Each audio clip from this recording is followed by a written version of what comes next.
मोठा रोष पुणे जिल्ह्यातली जी घटना आहे ही अतिशय निंदनीय, अतिशय दुःखदायी अशा प्रकारची घटना आहे।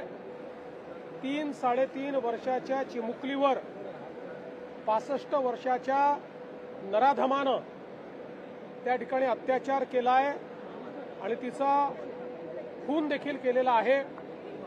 आरोपीला अटक झालेली आहे। आरोपीचे अशा प्रकारचे जुने संदर्भ देखील त्या ठिकाणी दिसत आहेत। एकूणच या घटनेतनं समाजामध्ये मोठा रोष आहे। सगळ्यांनाच या घटनेमुळे त्या मुलीच्या बद्दल, त्यांच्या परिवाराबद्दल प्रचंड हळहळ वाटते। आरोपीला अटक तर केलीच आहे, पण मी आश्वस्त करू इच्छितो की फास्ट ट्रॅक कोर्टामध्ये हा संपूर्ण हे प्रकरण आम्ही नेऊ। स्पेशल त्या ठिकाणी फास्ट ट्रॅक कोर्ट तयार करायला आम्ही हायकोर्टाला विनंती करू। स्पेशल पब्लिक प्रॉसिक्युटर देऊन कमीत कमी वेळात या नराधमाला मृत्यूदंडाची शिक्षा झाली पाहिजे अशी मागणी कोर्टापुढे आम्ही करणार आहोत।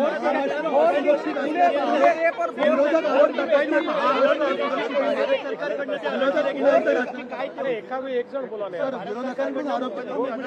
सर, विरोधक या घटनेनंतर राजकारण करतायत, महाराष्ट्र असुरक्षित आहेत, महिला असुरक्षित। मला असं वाटतं हे इनसेन्सिटिव्ह आहे।